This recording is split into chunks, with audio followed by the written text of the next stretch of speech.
Assalamualaikum warahmatullahi wabarakatuh. Salam. Alhamdulillah wassalatu wassalamu ala rasulillah nabiyina Muhammadin wa ala alihi wa sahbihi wa man walah wa asyhadu an la ilaha illallah wahdahu la syarikalah wa asyhadu anna Muhammadan abduhu wa rasuluh amma ba'd. Sebelumnya saya ucapkan selamat datang untuk para calon jemaah umroh. Dan saya doakan mudah-mudahan semua diberikan oleh Allah, pertama terus sehat, yang kedua dimudahkan dalam perjalanan, yang ketiga dimudahkan di dalam umrohnya dan ibadahnya, dan yang terutama semoga diterima oleh Allah amal ibadah kita tentunya, ya. Karena itu yang kita harapkan. Dan tentunya Bapak dan Ibu harus kita pahami bahwa kita pergi umroh itu bukan untuk jalan-jalan, ya. Kita pergi umroh itu tujuannya udah apa? Ibadah. Jadi ingat itu. Yang harus selalu ingat, saya kesana itu mau ibadah, bukan mau jalan-jalan, ya. Kenapa? Karena kalau niatnya jalan-jalan, biasanya Pak, kalau niatnya bukan mau ibadah, di sana tuh suka dikasih kesulitan sama Allah, Pak. Iya. Tapi kalau niatnya dari sekarang nih, kita niatnya saya mau ibadah, insya Allah mudahkan semuanya. Iya. Kenapa? Karena memang Allah tidak menjadikan kota Mekah dan Madinah itu buat jalan-jalan, enggak. Allah jadikan kota Mekah dan Madinah itu untuk apa? Untuk ibadah. Iya. Kalau buat jalan-jalan mah banyak Pak tempat yang indah Pak. Ada Swiss, ya. Ada di Indonesia juga banyak. Makanya Allah jadikan kota yang paling dicintai oleh Allah itu ternyata cuman gurun pasir, bebatuan, nggak ada indahnya. Ya. Kenapa? Karena kota Makkah itu keindahannya bukan keindahan fisik, Pak. Tapi keindahan yang bersifat maknawi, keindahan yang berasal dari keimanan, ya. Makanya buat orang yang beriman, kota yang paling indah ya Mekah dan Madinah, ya. Kenapa? Karena keindahannya beda. Kalau keindahan yang sifatnya fisik itu kan membosankan, gini-gini aja, cuman sungai, gunung dan yang lain, cepat bosan kita. Tapi kalau keindahannya beda, keindahan yang berasal dari keimanan, mungkin Bapak dan Ibu habis umroh nanti pengen balik lagi, ya, pengen balik lagi. Kenapa? Senang saya di sana. Itu berasal dari keimanan Bapak dan Ibu sekalian, ya. Nah ini, jadi yang harus kita ingat Bapak Ibu sekali lagi bahwa kita mau ibadah. Jadi maksimalkan ibadah kita selama di sana. Ya, itu niatnya. Dan ingat Bapak Ibu, jangan sampai niat kita dicampuri ria. Campuri apa? Ria, pengen kelihatan orang kalau saya pergi umroh nih. Ya, pengen dipuji orang nih kalau saya nih. Makanya Pak Bu, kalau itu ibadah harus ikhlas. Supaya ikhlas gimana dong caranya? Cara supaya ikhlas itu Bapak Ibu, yang pertama jangan suka memperlihatkan amal soleh. Dahulu salafus soleh berwasiat, ya, la ta'mal litudhkar, lakin uktum hasanatik kama taktum sayyiatik. Jangan sampai kamu beramal soleh itu karena ingin terkenal. Sembunyikan amal kebaikan kamu seperti kamu menyembunyikan amal keburukan kamu. Ya, kalau orang ikhlas Pak, orang nggak tahu kita ibadah pun nggak masalah. Kenapa? Yang penting Allah tahu kan. Tapi orang kalau kurang ikhlas sudah niatnya udah gak benar nih. Nanti deh di Ka'bah saya mau selfie. Cekrek. Biar orang kelihatan. Lihat, wow lagi di Ka'bah nih. Ya akhi, kita katakan jangan akhi. Sembunyikan amal kebaikanmu. Sebagaimana kamu sembunyikan amal apa? Keburukanmu, kata salafus saleh. Gak usah orang tahu, gak usah. Kita gak butuh pujian orang kok. Gak butuh like orang kok. Yang kita butuhkan satu, pahala udah. Ya, apa sih manfaatnya pujian manusia? Apa sih like-nya manusia? Malah seringnya malah merusak niat kita, Pak. Jadi ingat, Pak, Ibu, jangan sampai ada niat di sana buat apa tadi, Pak? Buat selfie ya, Pak ya. Ibu, jangan sampai ada niat seperti itu. Ya. Saudaraku seiman rahimani wa rahimakumullah jami'an. Nah, jadi ini ingat kita mau ibadah ke sana. Jadi niatkan saya harus maksimal ibadah saya di sana. Ya. Maka kita harus tahu apa ibadah yang bisa kita lakukan di Mekah, apa ibadah yang kita lakukan di mana? Di kota Mekah, supaya kita bisa maksimal, pulang-pulang bisa dapat apa? Pahala besar, alhamdulillah. Ya. Baik, Ibu-ibu sekalian.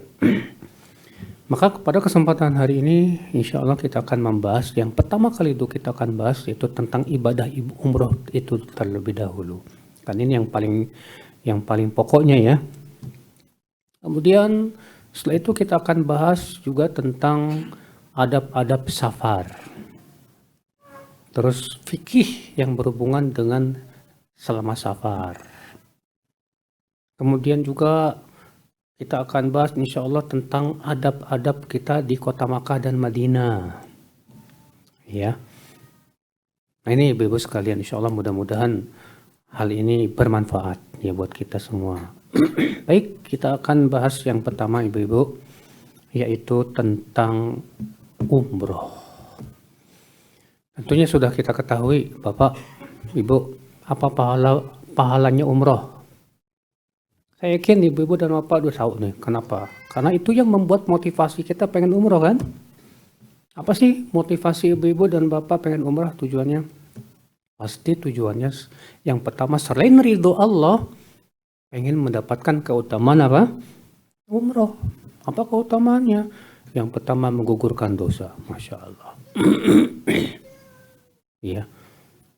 Menggugurkan dosa itu Pak, itu luar biasa Pak. Karena syarat masuk surga itu harus bersih dari dosa masalahnya Pak. Orang pendosa itu belum bisa masuk surga kalau masih banyak dosa. Makanya para pendosa itu di hari kiamat sebelum dimasukin ke surga, masukin dulu di neraka. Biar bersih tuh. Ya. Nah, daripada kita masuk neraka, mendingan kita bersihkan di dunia, ya nggak? Iya. Kita bersihkan diri kita dengan cara apa? Banyak, alhamdulillah. Banyak istighfar, beramal soleh. Nah, diantaranya umroh. Kata Rasulullah, umroh sampai umroh berikutnya, kafaratun lima bainahunna. Itu menggugurkan dosa-dosa yang ada di antara keduanya. Masya Allah.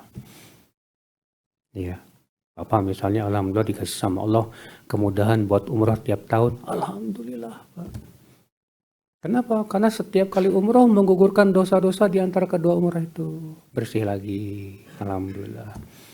Tapi ingat, yang digugurkan cuma dosa kecil. Bukan dosa besar. Bukan, Pak. Kenapa kata para ulama? Karena dosa besar itu harus taubat. Dosa besar itu harus apa? Taubat. Kalau dosa kecil bisa digugurkan oleh sholat, oleh puasa, oleh umroh, oleh haji, ya. Nah, bapak-bapak dan ibu-ibu sekalian. Tapi jangan dianggap remeh dosa kecil, Pak. Dosa kecil itu kalau dibiarin numpuk jadi gede, Pak. Kayak bapak ngumpulin apa? Ranting-ranting kecil kan? Dikumpulin, coba dikumpulin dah setahun aja. Iya. Ranting-ranting kecil kalau dikumpulin setahun, lama-lama banyak nggak Pak? banyak, apinya gede. Demikian pula, kita ini dalam setahun mungkin setiap hari suka berbuat dosa ya Pak. Ibu-ibu, ya. Kadang matanya yang suka jelalatan lah. Sekarang terkadang lisannya yang suka ngomongin yang enggak-enggak lah. Terkadang apalagi kita punya HP. HP itu aduh tempatnya banyak dosa deh kita zaman sekarang. Ya, melanglang buana, ngeliatin aurat, mendengarkan musik dan yang lainnya. Aduh, Bapak sekalian. Nah, ini kesempatan kita untuk menggugurkan apa? Dosa-dosa kita. Demikian pula umroh itu, mengikuti umroh dan haji itu bisa menghilangkan kefakiran. Kata Rasulullah, tabi'ul hajja wal umroh. Ikutkanlah haji dan umroh. Fa innahuma yanfiyanil faqra wadh-dhunub. Karena haji dan umroh itu bisa menghilangkan kefakiran dan dosa. Siapa sih Pak yang pengen jadi orang miskin, fakir? Gak mau kan? Ya, banyakin haji umroh Pak. Ya jelas Ustaz, kalau haji umroh kan butuh pulau gede Ustaz. Ya, pantas aja kalau haji umroh itu selalu ya, orang kaya. Ya, enggak, kata Rasulullah itu bisa meniadakan kefakiran. Artinya kalau kita sudah diberikan oleh Allah kaya, dikasih oleh Allah banyak fulus, banyak duit, terus Bapak haji, umroh, insya Allah itu mempertahankan duit Bapak, Pak. Mempertahankan kenikmatan yang Allah berikan kepada kita. Kenapa? Ternyata harta yang Allah berikan kepada kita digunakan untuk bersyukur. Di antara syukur itu dengan cara pergi umroh, pergi haji. Allah berfirman, la in syakartum la azidannakum. Kalau kamu bersyukur, kata Allah apa? Aku tambah. Wala in kafartum, tapi kalau kamu kufur, inna adzabi lasyadid. Ingat, azabku keras, kata Allah Subhanahu wa taala. Makanya Pak, ketika Bapak keluarkan harta buat pergi ibadah, itu harta yang paling bernilai. Kenapa? Karena dalam rangka ibadah kepada Allah. Syukur, alhamdulillah. Daripada buat duit Bapak buat cuma jalan-jalan. Kayak banyak tuh orang kaya Pak, duitnya buat apa? Jalan-jalan ke Hong Kong. Ngapain di Hong Kong? Ya paling cuma lihat-lihat doang. Ada lagi yang pergi kemana? Jalan-jalan ke Australia. Ada lagi, daripada jalan-jalan gak ada manfaatnya. Duit yang dikeluarin juga gak ada pahalanya. Mendingan kita gunakan buat umroh. Ya, Masya Allah. Bapak sekalian. Ya, ini keutamaannya Masya Allah Pak. Jadi haji dan umroh itu mempertahankan kenikmatan yang Allah berikan kepada kita. Ya. Makanya Rasulullah SAW saja berlindung kepada Allah. Allahumma inni a'udzubika min zawali ni'matik. Ya Allah, aku berlindung kepadamu dari hilangnya kenikmatanmu ya Allah. Ya, artinya kita nggak mau kan Pak, udah dikasih nikmat kaya, tahu-tahu jatuh miskin, nggak mau kan? Ya, kalau nggak mau ya udah, gunakan duitmu buat kebaikan, buat ibadah. Nah ini Bapak-bapak dan Ibu, keutamaan apa? Umroh. Ya. Kemudian kita akan membahas yang yaitu yang rukun umroh. Rukun umroh, Bapak sekalian, yang pertama yaitu ihram. Rukun umroh yang pertama adalah ihram. Apa sih ihram tuh Pak? Ibu, ihram artinya ya niatud dukhul ya bin nusuk, berniat untuk masuk ke dalam ibadah umroh. Itu namanya ihram. Nah, cara berihram gimana dong? Cara berihram, Pak, Ibu, di sana ada yang disunahkan. Yang pertama disunahkan mandi. Dan sunahnya mandi itu yang lebih bagus di mana? Di mikot. ya, di mikot Pak. Dan mikot nanti Bapak kan insya Allah ke mana? Langsung ke Ula ya? Iya. Ula, terus dari Ula ke Madinah ya? Iya. Ya Masya Allah. Di Ula Bapak bisa jalan-jalan dulu tuh Pak. Bisa ngelihat apa. Tapi ingat ya, jangan sampai seperti yang Rasul sabda, la tadkhulu ala qaumin mu'adzabin. Jangan kalian memasuki suatu tempat yang pernah diazab oleh Allah. Kadang kita pengen jalan-jalan ke tempatnya Samud, ke tempatnya Ad, ya. Kecuali kata Rasulullah, illa antabku, kecuali dalam keadaan kamu menangis. Jika tidak bisa menangis, pura-pura menangis.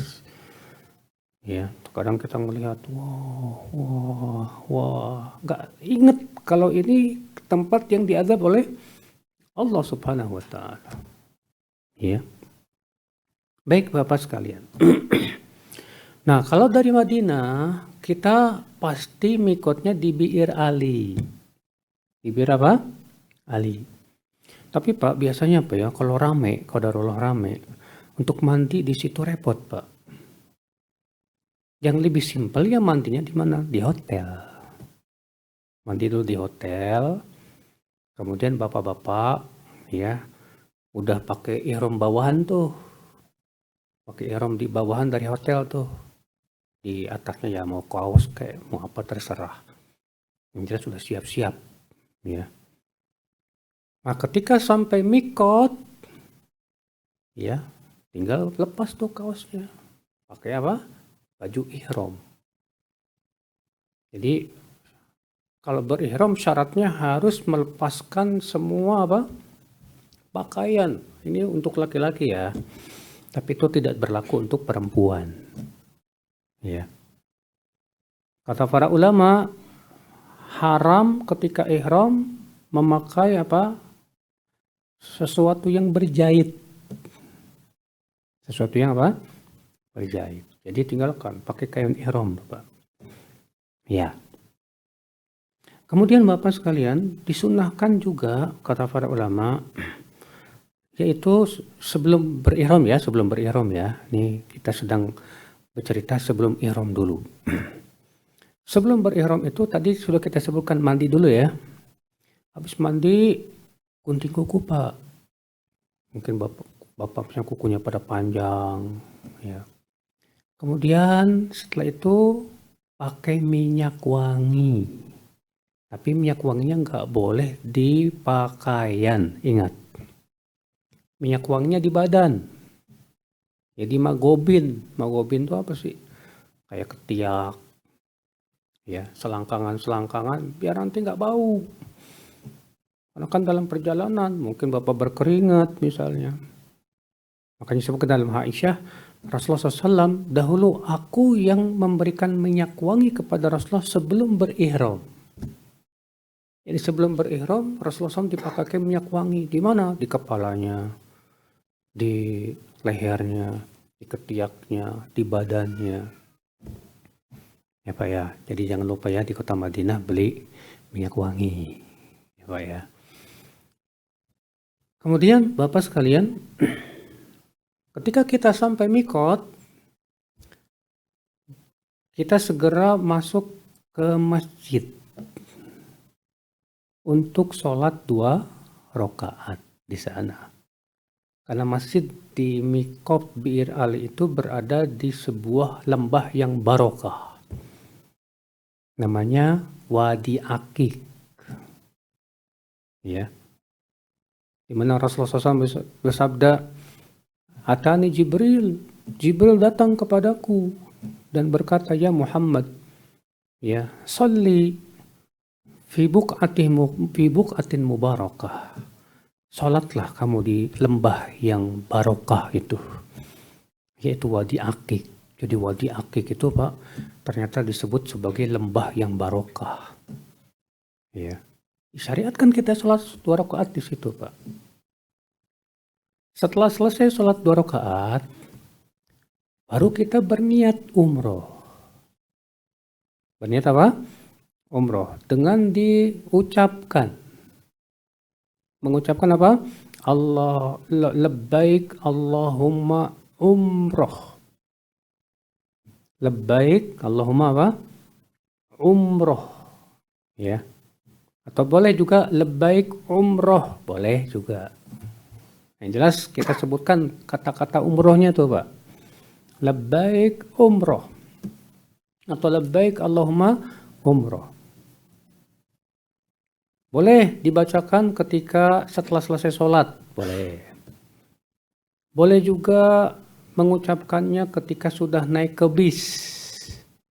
Sudah naik ke bis, sudah duduk di atas bis, kita ucapkan labbaik Allahumma umroh. Karena itu semua dilakukan oleh Rasulullah Sallallahu Alaihi Wasallam. Nah, kalau kita sudah mengucapkan labbaik Allahumma umroh, berarti kita sudah masuk ke dalam ihram. Kita sudah masuk ke dalam ihram. Ingat, kalau sudah masuk ke dalam ihram, wajib menjauhi larangan-larangan ihram. Wajib menjauhi apa? Larangan-larangan ihram. Apa aja? Ya, yang pertama, tidak boleh memakai pakaian. Pakaian itu ada dua macam nih, buat laki-laki ya. Yang pertama, yang berjahit nggak boleh, sudah kita sebutin dulu. Nggak boleh pakai gamis, nggak boleh. Pakai celana nggak boleh. Pakai sempak nggak boleh. Celana dalamnya wajib dilepas Pak. Ya. Kemudian juga nggak boleh pakai kopiah, nggak boleh. Pakai kopiah, pokoknya yang menutup kepala lah. Maka ini termasuk mahdhuratul ihram bagi laki-laki. Jadi laki-laki nggak boleh pakai itu semua. Terbuka, ya.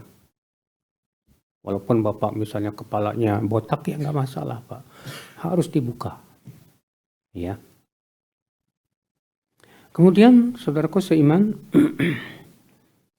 larangan yang kedua memakai minyak wangi tatayyub. Loh, Ustaz tadi sebelum ihram pakai minyak wangi. Ya, kalau sebelum ihram boleh, tapi syaratnya jangan di baju. Jangan di mana? Di baju, harus di badan. Setelah masuk ihram udah nggak boleh pakai lagi yang wangi-wangi, Pak. Apa terkadang ketika ihram ya kita turun dulu di jalan kan? Turun dulu di jalan mau makan. Terus cuci tangan lupa pakai sabun wangi. Wah. Kalau lupa gimana Ustadz? Ya sudah dimaafin. Wajib bayar dam? Enggak. Cukup istighfar aja minta ampun kepada Allah. Ya. Nah ini ya larangan ihram yang kedua. Yaitu memakai apa? Minyak wangi. Ya. Oh iya Pak, Bu. Sebelum ihram tuh memakai minyak wangi khusus laki-laki ya. Kalau wanita, minyak wanginya kata para ulama sebatas tampak di warna tapi tidak berbau. Ya. Gunakan apa namanya? Sesuatu yang menghilangkan bau tapi tidak wangi. Kalau Rexona wangi nggak Rexona? Rexona nggak wangi kan ya? Pokoknya gimana caranya untuk menghilangkan bau badan, ya. Kemudian yang ketiga, larangan ihram. Apa itu? Yaitu menggunting kuku, menggunting apa namanya rambut, mencabut bulu ketiak, menggunting kumis, semua nggak boleh. Ketika ihram, ya. Kecuali kalau misalnya Bapak terpaksa gimana? Ada apa rambut mata yang masuk ke mata sakit nih, kalau nggak diambil nih susah nih, darurat, maka dimaafkan. Kalau menyakiti, tapi wajib bayar dam masalahnya. Tapi insya Allah nggak bakal terjadi itu Pak. Karena pernah di zaman Rasulullah SAW Pak, ada seorang laki-laki yang sedang ihram tuh Pak. Kalau di zaman dulu kan kalau dari Mekah ke Madinah itu kan perjalanan 2 minggu ya. Itu sampai kutunya banyak banget Pak. Saking banyaknya kutunya itu sampai berjatuhan ke wajahnya. Akhirnya datang ke Rasulullah SAW. Hai Rasulullah, ini kutu saya ini menyakiti saya sekali ya Rasulullah. Boleh nggak saya potong ini? Kata Rasulullah SAW, boleh, tapi kamu wajib bayar dam. Ya. Maka kalau kita mencukur rambut karena ada kutunya, wajib bayar dam. Tapi kalau rambutnya yang menyakiti mata kita, pendapat yang sahih tidak wajib bayar dam. Ya. Nah ini, saudaraku seiman, rahimani wa rahimakumullah jami'an. Tidak boleh juga tadi menggunting kuku, nggak boleh ketika sedang ihram. Yang keempat, tidak boleh melakukan akad nikah. Nggak boleh. Misalnya, ya kebetulan yang ikut ihram ada janda, ada duda. Nah, terus pas ihram, sepakatlah mereka, kita nikah aja yuk. Nggak boleh, nanti setelah selesai, nggak boleh sedang ihram. Dilarang. Ya. Saudaraku seiman. Yang kelima, larangan ihram yaitu bersetubuh. Ini apalagi, ini bisa membatalkan ini. Bisa membatalkan umroh kita, Pak. Ya. Yang keenam, tidak boleh berburu. Tapi alhamdulillah di zaman sekarang sih nggak ada, Pak, perburuan. Kalau zaman dulu sih ya banyak. Zaman dulu kan mereka berjalan sampai ke Mekah melewati padang pasir.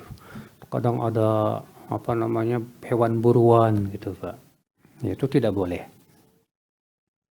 Yang ketujuh, tidak boleh ya memotong pepohonan yang ada di tanah haram. Ya. Seperti di kota Makkah dan di Madinah, walaupun memang itu sudah selesai ihram, selesai misalnya, atau sebelum ihram, tetap tidak boleh. Karena itu berhubungan dengan masalah kehormatan tanah suci. Ya. Saudaraku seiman rahimani wa rahimakumullah jami'an. Terus apa aja sih yang dibolehkan bagi orang yang berihram tuh, Pak? Yang pertama mandi tadi, ganti pakaian boleh. Pakai sabun yang tidak wangi boleh. Yang penting nggak wangi.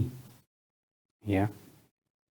Atau misalnya kalau di sana kan kalau lagi musim panas banget, Pak, kering, bibir pada pecah terkadang, Pak. Akhirnya biar nggak pecah pakai ini, pakai apa tuh? Di sana namanya labelo, Pak. Labelo itu biasanya dulu waktu saya masih kuliah di Madinah itu kalau musim gugur biasanya, wah itu keringnya minta ampun, Pak. Yang terkadang ya Allah ini pada pecah, Pak. Ya ketawa aja susah. Nah, biasanya kita beli labelo di warung, beli labelo kemudian kayak lipstick digituin, ya untuk menghindari pecah. Ya. Nah, sekarang ini bulan apa nih? November ini berarti masih musim gugur, Pak. Kalau musim gugur biasanya kering banget, Pak. Kering banget. Ya terkadang suka keluar darah sendiri dari kulit itu. Masih mending musim panas.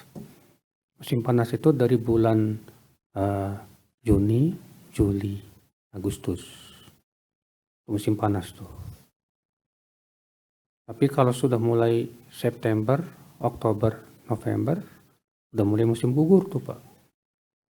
Nanti Desember baru musim dingin. Ya. Musim gugur itu saking keringnya pepohonan saja pada rontok. Ya. Nah ini.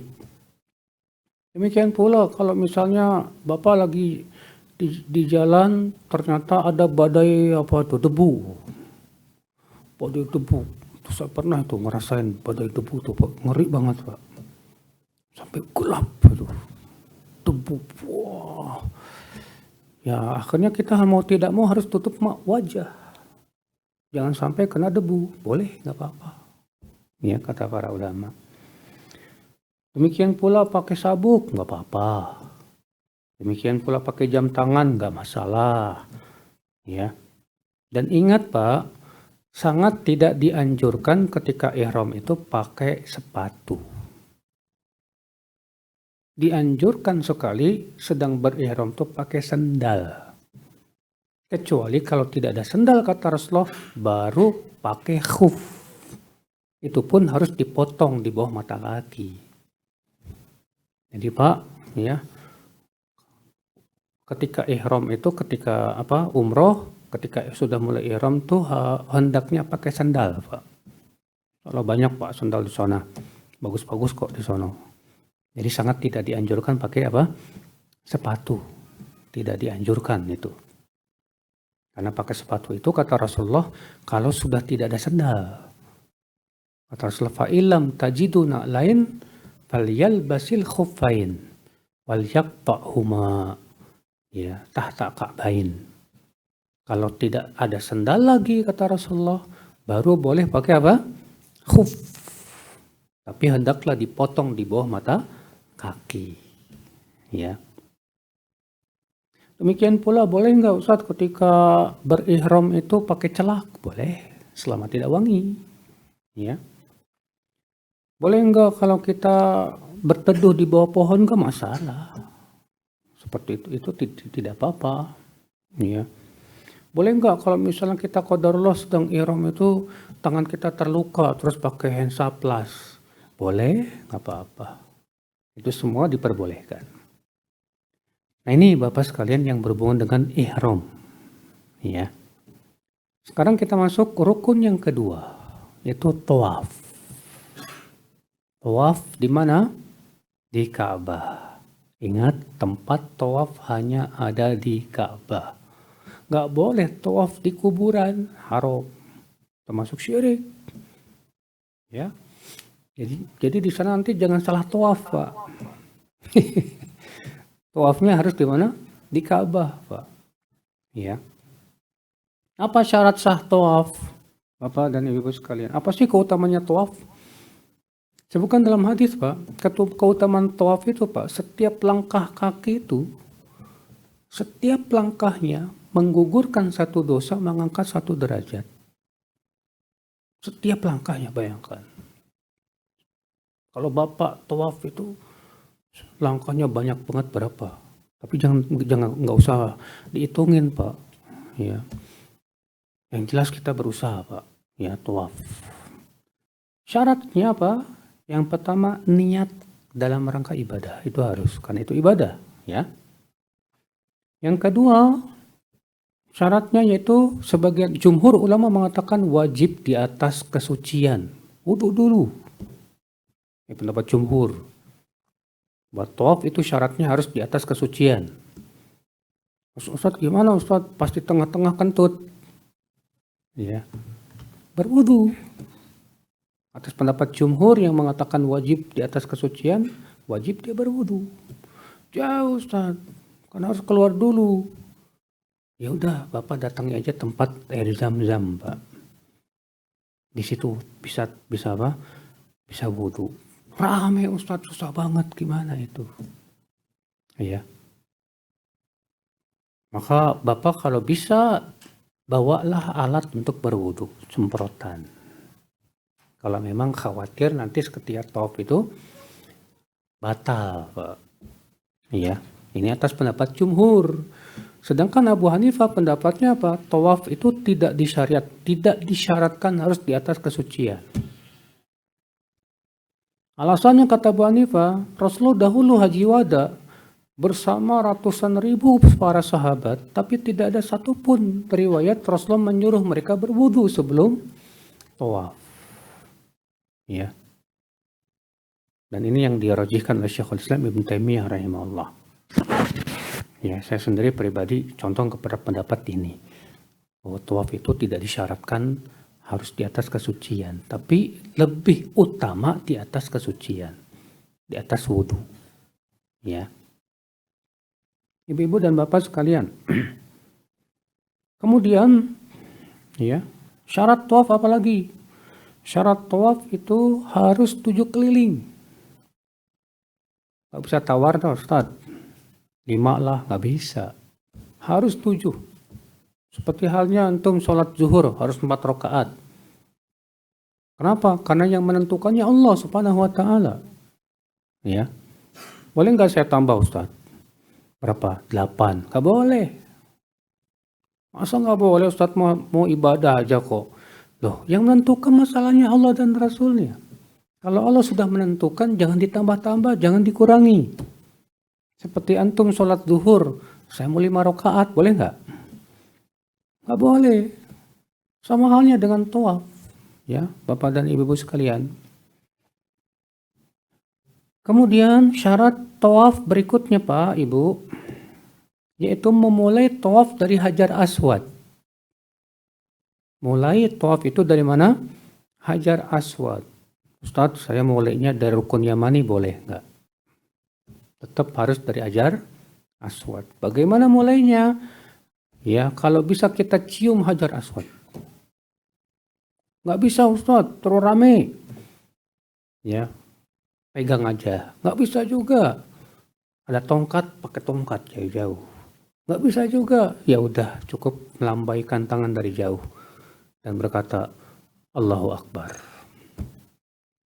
Mulai deh, tawaf. Ya, Bapak dan Ibu sekalian. Dan ingat, jangan sampai masuk ke Hijr Ismail saat tawaf. Tahu kan Hijr Ismail? Jadi ada bagian Ka'bah yang terbuka, Pak. Namanya Hijr Ismail, cuma tembok doang, tapi terbuka. Sebetulnya Hijr Ismail tuh masuk dalam Ka'bah. Ya.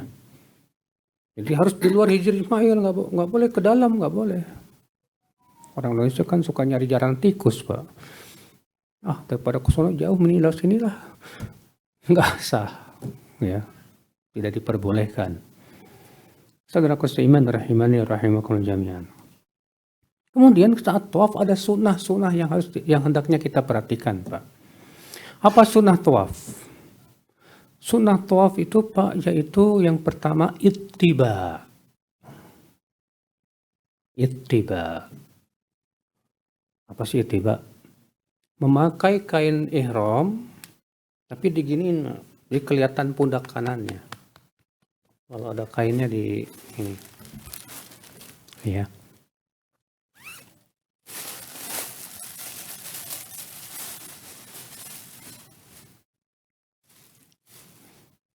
Ya, dipraktekkan bagaimana ittiba.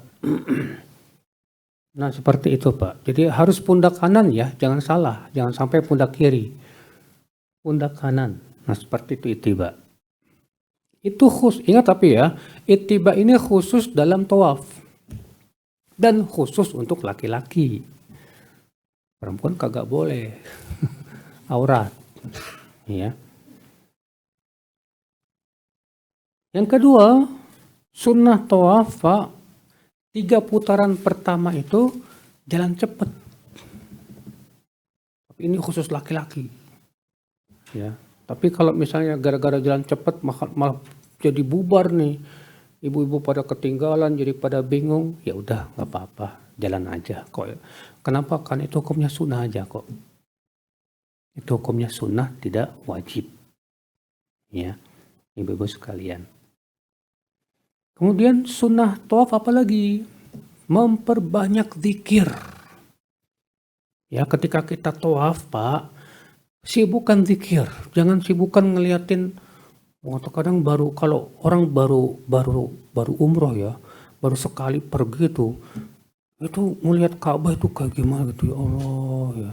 Saya dulu waktu diterima di Madinah tahun 96 tuh ya, pas kesana, pas ngeliat Ka'bah itu gak tertegun, ya Allah, selama ini yang saya sholat menghadap gini, ya Allah ya Rabbi.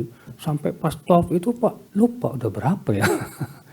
Karena saking ini ya, hati kita ini lagi bunga banget lah gitu loh.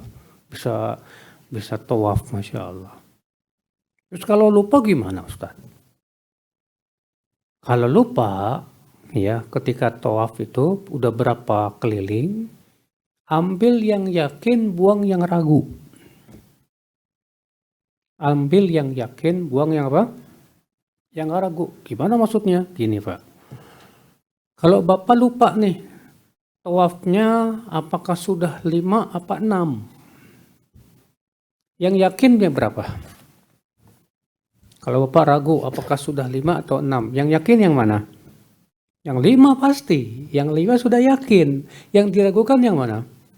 Yang 6. Nah, yang diragukan ini gak usah dianggap. Karena kata Rasulullah SAW, dak ma yaribuka ila ma la yaribuk. Tinggalkan yang meragukan.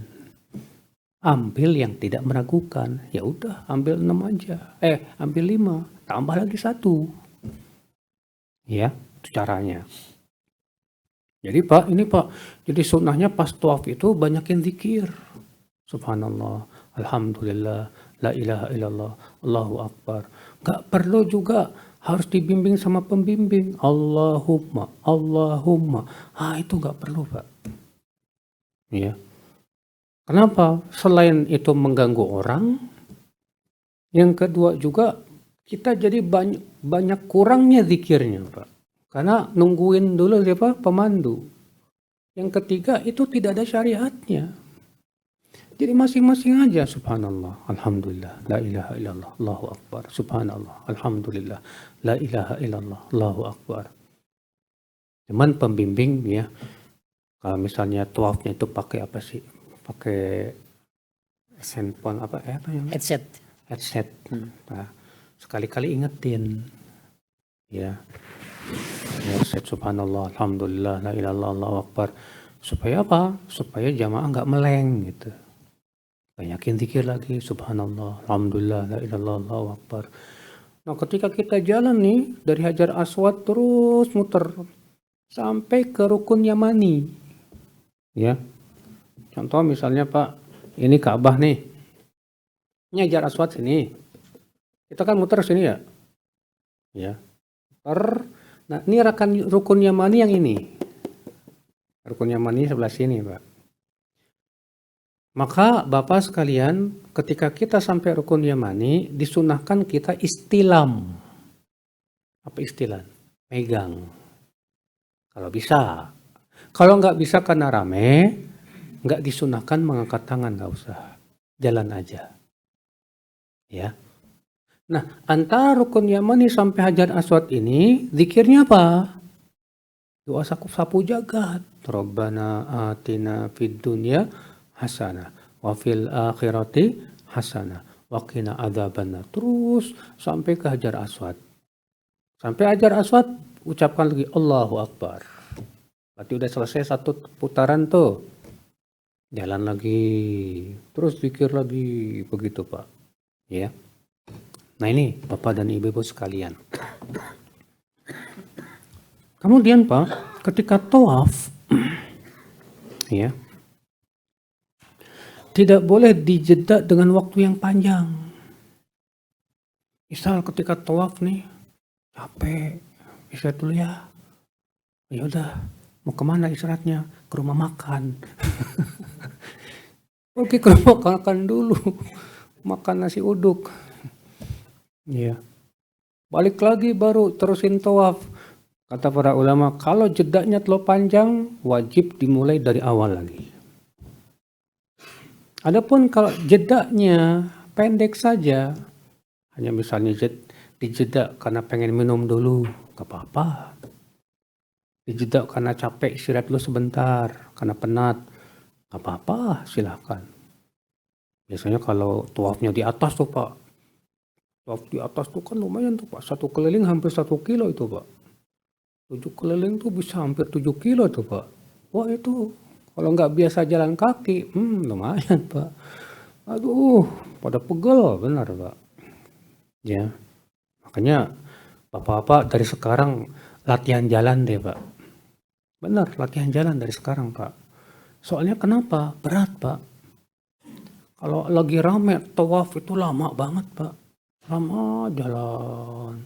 Bisa 1 jam lebih selesai itu Pak kalau rame Pak. Sa'i lebih capek lagi. Jalan dari Sofa ke Marwah. Makanya dari sekarang Bapak latihan jalan kaki. Ya. Setiap hari jalan 5 kilo aja.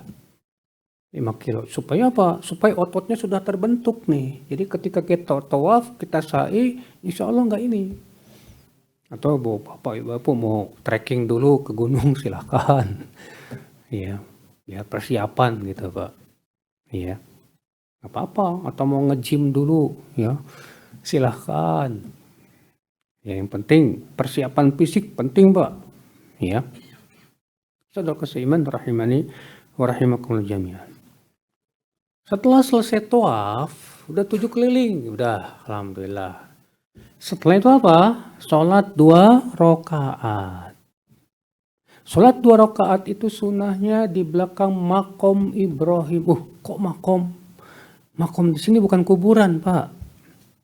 Makom itu dalam bahasa Arab dari kata koma yakumu. Makoman artinya tempat berdiri. Jadi dulu Nabi Ibrahim ketika membangun Ka'bah, beliau berdiri di atas itu. Nah, makom Ibrahim tuh tadinya nempel Pak di Ka'bah. Ya. Kemudian di zaman Umar bin Khattab, makom Ibrahim ini dimundurkan supaya tidak mengganggu orang apa? Orang tawaf. Ya. Nah kalau ternyata rame banget, nggak usah sholat di belakang makom Ibrahim Pak. Ganggu banget, kasihan. Ya, udah gitu Bapak pasti sholatnya nggak bakalan khusyuk juga. Yang dilakukan bagaimana? Yang dilakukan yaitu cari tempat yang kosong, sholat tawaf di sana. Ya, bareng-bareng cari tempat yang kosong, sholat tawaf biar enak, khusyuk juga sholatnya. Ya. Setelah selesai sholat tawaf, apa yang kita lakukan Pak? Yang kita lakukan minum air zam-zam. Itu sunnah. Ya. Nah, ketika Bapak minum air zam-zam, pada waktu jangan lupa Pak, niatkan dengan niat-niat yang bagus. Dan disunahkan mengguyurkan air zam-zam ke kepala. Ya. Dulu Ibnu Hajar al-Asqalani Pak, ketika beliau habis sholat tawaf, beliau mengguyurkan minum air zam-zam dan mengguyurkan ke kepala dan berniat, ya Allah berikan aku hafalan seperti hafalannya Imam Adz-Dzahabi. Dan ternyata Allah kabulkan. Ya. Nah ini Bapak sekalian, karena Rasulullah SAW bersabda apa? Ma'u zam-zam lima syuribalah. Air zam-zam itu tergantung niat untuk apa diminum. Dia niatkan dengan niat kebaikan. Ya. Nah ketika kita tawaf boleh bicara nggak Ustaz? Ngobrol gitu. Boleh, nggak apa-apa. Tapi buat apa ngobrol, nggak ada manfaatnya. Ya. Pas tawaf ngobrolin mancing. Gimana mancing? Kemarin lu dapat ikan berapa? Lagi tawaf ngobrolin goes. Ya nggak sangat tidak layak. Atau ibu-ibu lagi tawaf ngomongin kuliner. Nanti habis umroh kita ke sana yuk. Kemana? Toko yang gede itu, nyari makanan banyak kuliner sana. Apa lupain dulu deh, kalau lagi ibadah lupain dulu. Itu ngomongnya nanti aja. Ya. Nanti aja Bapak dan Ibu sekalian. Nah ini rukun yang kedua. Apa itu? Tawaf. Ingat Pak, terutama ibu-ibu ya Bu ya, kalau lagi haid nggak boleh tawaf. Karena dilarang tawaf bagi wanita haid. Terus gimana Ustaz? Saya kebetulan pas umroh qadarullah apa? Haid. Apa kata Rasulullah? Lakukan semua manasik umroh atau haji kecuali tawaf. Jadi Ibu tetap ikut manasik, ikut, tapi nggak boleh tawaf. Setelah tawaf, ya tungguin teman-teman selesai tawaf, baru sa'i. Ya. Setelah sa'i boleh tahallul silahkan, tapi masih belum boleh, masih berlaku padanya larangan ihram. Tidak boleh tahallul. Tidak boleh tahallul. Kenapa? Karena masih berlaku padanya larangan apa? Ihram. Setelah sa'i selesai. Ditunggu nanti sampai haidnya selesai. Setelah selesai haidnya baru apa? Tawaf. Ya. Setelah tawaf baru tahallul. Ustadz, lama banget kalau nunggu. Soalnya saya haidnya 7 hari, sementara di Mekah cuma 3 hari, Ustadz, gimana? Ya, nah di sini para ulama berselisih, Pak, gimana kalau keadaannya seperti itu? Kalau fatwa Syekhul Islam Taimiyah mengatakan ini keadaannya darurat. Kalau keadaan darurat, kaidah mengatakan apa? Ad-darurat tubihul mahdzurat. Sesuatu yang darurat membolehkan perkara yang haram. Maka darurat ya udah tawaf aja. Ya. Kalau memang keadaannya seperti itu, Pak, Ibu. Boleh nggak Ustadz pakai ini obat anti haid? Jadi saya aman pas ini. Boleh kata Syekh Utsaimin, tapi dengan syarat tidak menimbulkan mudarat yang lebih besar. Karena kebanyakan Pak Ibu, wanita yang memakai pil anti haid itu akhirnya berakibat apa? Jadwal haidnya jadi ngaco. Betul, yang tadinya haidnya cuma 7 hari bisa lebih panjang, terkadang sampai 15 hari. Yang tadinya haidnya cuma sekali sebulan bisa 2 kali. Banyak itu kejadian gara-gara minum pil apa? Anti haid itu. Makanya konsultasikan dulu yang benar, kira-kira bahaya nggak nih, ya. Nah ini Bapak Ibu Bu. Oke, sekarang kita masuk ke rukun yang ketiga. Apa itu? Sa'i. Ya. Sa'i, Bapak dan Ibu-ibu sekalian, yaitu keliling antara Safa dan Marwah. Kalau tawaf mengelilingi Ka'bah. Kalau sa'i itu bolak-balik antara Safa dan Marwah. Ya. Apa syaratnya? Syarat sah sa'i yang pertama sudah selesai tawaf atas sebagian pendapat sebagian ulama. Sebagian ulama mengatakan syarat sa'i itu harus sudah tawaf. Maka siapa yang sa'i dulu baru tawaf maka tidak sah umrohnya. Sedangkan sebagian ulama mengatakan kalau ada orang yang sa'i dulu baru tawaf tetap sah umrohnya. Namun wallahu a'lam Pak, yang lebih baik tawaf dulu baru sa'i. Kecuali tadi keadaannya wanita haid. Wanita haid keadaannya terpaksa soalnya kan. Kalau wanita haid tidak boleh apa? Tawaf. Ya. Jadi dia sa'i dulu. Makanya untuk wanita haid itu sebetulnya ada 2 opsi. Opsi yang pertama, ya, dia masuk bahkan 3 opsi. Opsi yang pertama, dia berangkat ke Mekah tidak ada niat umroh. Jangan ada niat umroh dulu. Tapi masalahnya susah, karena kan sudah dari awal kita sudah niat mau umroh, ya kan? Ya. Nah kalau kita masuk ke Mekah dalam keadaan tidak umroh sama sekali tujuannya, memang terjadi khilaf. Apakah tetap harus ihram atau tidak? Tapi pendapat yang rajih kalau niatnya ke Mekah itu bukan untuk umroh, boleh memakai pakaian biasa. Untuk wanita ya nggak masalah. Nah nanti setelah selesai haidnya keluar ke Tan'im. Keluar kemana?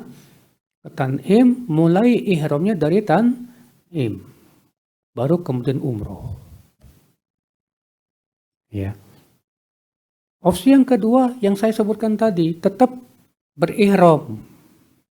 Tetap apa? Berihram dari mikot. Kemudian sampai di Mekah tidak tawaf dulu. Tidak pula umroh. Tidak pula yang ngapa-ngapain. Sebatas nunggu haid selesai dulu. Di hotel. Tapi ingat, itu berlaku padanya keharaman-keharaman ihram terus tuh. Sampai selesai haid. Sampai selesai umroh maksudnya. Setelah selesai haid baru umroh. Opsi yang ketiga tadi yang sudah kita sebutkan. Ikut manasik dulu. Apa? Yang lain yaitu sa'i antara Safa dan Marwah. Adapun tawaf dan tahallulnya itu nanti diakhirkan. Nah, ini memang menjadi perselisihan para ulama. Bolehkah sa'i sebelum tawaf? Bolehkah sa'i atau sebelum apa? Sebagian mengatakan nggak boleh. Syaratnya harus sa'i itu setelah tawaf. Sebagai mengatakan boleh, nggak masalah. Allahu a'lam. Ya. Baik Bapak dan Ibu sekalian. Syarat sa'i berikutnya wajib dimulai dari Sofa. Wajib mulainya dari apa? Sofa. Terkadang kalau ada orang nggak paham mana sofa, mana marwah. Akhirnya apa? Dikira sofa padahal marwah. Akhirnya mulai dari marwah. Ya. Kata para ulama, siapa yang memulai sa'inya dari marwah, maka perjalanan ke sofanya ini nggak dianggap nih. Ya, nggak dianggap. Berarti harus dari sofa, baru dianggap. Nah ini, saudaraku seiman rahimani wa rahimakumullah jami'an. Syarat selanjutnya Pak, Ibu, dalam sa'i apa? Yaitu harus menyelesaikan jarak antara sofa dan marwah. Gak boleh motong jalan. Jauh banget Ustaz. Jadi gimana? Orang pada ke marwah, Bapak udah muter duluan di tengah jalan. Gak boleh Pak. Ya. Harus sampai tuh. Dari sofa kemana? Ke marwah. Walaupun cuma di kaki gunungnya, nggak harus naik ke gunungnya, nggak. Yang bagusnya sih sempurna, naik ke atas. Terus ya, Bapak dan Ibu sekalian. Kemudian ya, Ibu-ibu dan Bapak sekalian, apa sunnah-sunnah dalam sa'i? Sunnah-sunnah dalam sa'i, ya. Yang pertama, ketika kita menuju sofa, ketika kita menuju apa? Bukit Sofa, ucapkan, baca ayat ini. Innas sofa wal marwata min sya'airillah. Innas sofa wal marwata min sya'airillah. Baca itu Pak. Setelah naik ke sofa, disunahkan menghadap ke Ka'bah. Sunahkan menghadap ke mana? Ke Ka'bah. Ya. Lalu bertakbir, bertahlil. Ya. Kemudian Bapak sekalian membaca apa? Ya, membaca dzikir. Ada nggak di situ? Ini dia nih. Allahu Akbar, Allahu Akbar, Allahu Akbar. La ilaha illallah wahdahu la syarikalah. Lahul mulku wa lahul hamdu wa huwa ala kulli syai'in qadir. La ilaha illallah wahdah. Ya, ada di situ kan? Anjaza wa'dah. Ya. Wa sadaqa wa'dah wa hazamal ahzaba wahdah. Wa nasara 'abdah wa hazamal ahzaba wahdah. Jangan lupa, ini sunnah tapi ya Pak. Setelah baca ini, berdoa. Berdoa. Setelah berdoa, baca lagi ini. Setelah baca lagi ini, berdoa lagi. Baca lagi ini sampai 3 kali. Sunnahnya begitu Pak, sampai 3 kali. Setelah selesai ini, baru turun. Menuju Marwah. Kemudian ketika berada di perut lembah, itu suka ada lampu hijau. Di antara 2 lampu hijau ini disunahkan Pak, jalan cepat. Bukan lari ya, jalan cepat, sa'i namanya. Iya. Jalan cepat. Itu untuk laki-laki, perempuan tidak disyariatkan. Iya. Adapun doa antara 2 lampu hijau ini secara riwayat dari Rasulullah saya belum dapatkan. Adanya dari Athar Ibnu Mas'ud radhiyallahu anhu arda. Iya. Yang jelas Pak, ketika kita sa'i dianjurkan memperbanyak zikir. Banyak apa? Zikir. Subhanallah, alhamdulillah, la ilaha illallah, Allahu akbar. Iya. Ikhwatul Islam saudaraku seiman rahimani wa rahimakumullah jami'an. Nah, kalau sa'i disyaratkan harus di atas wudu tidak? Pendapat yang sahih tidak. Ya, jumhur ulama mengatakan bahwa sa'i tidak disyaratkan harus di atas kesucian. Ya. Nah, ibu-ibu sekalian, selesai sa'i pasti di Marwah. Ingat, selesai sa'i pasti di mana? Di Marwah. Kalau bapak selesainya di sofa, ima kurang atau lebih? Pasti itu, Pak. Ya, kita mulai. Ini sofa, ini Marwah. Sofa Marwah 1, 2, 3, 4, 5, 6, 7. Nah, selesainya di mana? Di Marwah. Nah, ketika bapak di sofa baca yang ini, bapak sampai Marwah baca lagi yang tadi. Demikian ke sofa, kecuali di yang ketujuh. Ketika sudah selesai yang ketujuh, bapak tidak perlu baca apa-apa lagi, selesai. Ya, tapi itu ingat hukumnya sunnah. Artinya kalau bapak sampai sofa nggak baca apa-apa, langsung jalan ke Marwah, nggak baca apa-apa, terus saja nggak berhenti dulu gitu, langsung aja sah. Ya, bapak dan ibu-ibu sekalian, selesai sa'i ngapain? Tahallul. Selesai sa'i apa? Tahallul. Ya, ini rukun yang keempat. Selesai sa'i ya tahallul. Buat bapak-bapak sangat dianjurkan untuk dibotak. Dibotak, Pak, sunnahnya yang lebih bagus. Tapi kalau nggak mau dibotak, maunya dicukur pendek aja, nggak apa-apa. Tapi lebih besar mana pahalanya? Yang dibotak. Ya, jangan takut hilang gantengnya. Orang ganteng walaupun botak tetap kelihatan ganteng, Pak. Ya, ikhwat Islam saudaraku seiman. Makanya Rasulullah mendoakan orang yang membotak 3 kali. Dan mendoakan orang yang tidak membotak hanya sekali. Dan kalau kita, buat laki-laki Pak ya, banyak kesalahan. Ketika tahallul itu kayak cewek. Cuman digunting sebagian aja. Gak sah tahallulnya, Pak. Harus seluruhnya. Kalau dia tidak botak, cuma potong aja. Harus dipotong seluruhnya. Ya. Nggak boleh sebagian-sebagian, nggak boleh. Karena sebagian itu hanya untuk wanita. Kalau untuk wanita, tahallulnya cukup ambil 3 jari ini saja. Ambil 3 jari, potong. Itu untuk wanita. Adapun laki-laki nggak boleh 3 jari kayak perempuan, nggak boleh. Harus seluruhnya. Ya. Udahlah, yang penting Pak dapat pahala. Pak, pikiran kita pahala aja deh, nggak usah mikirin, aduh nanti kalau botak saya jadi jelek, nggak usah Pak.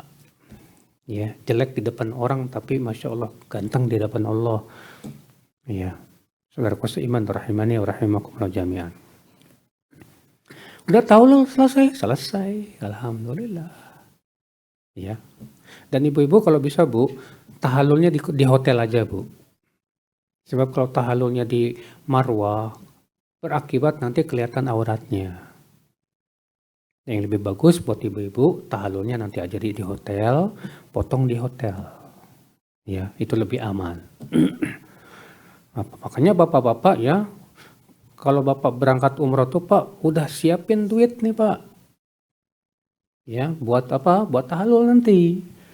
Biasanya kalau botak lenang itu murah. Cuman 10 real ya.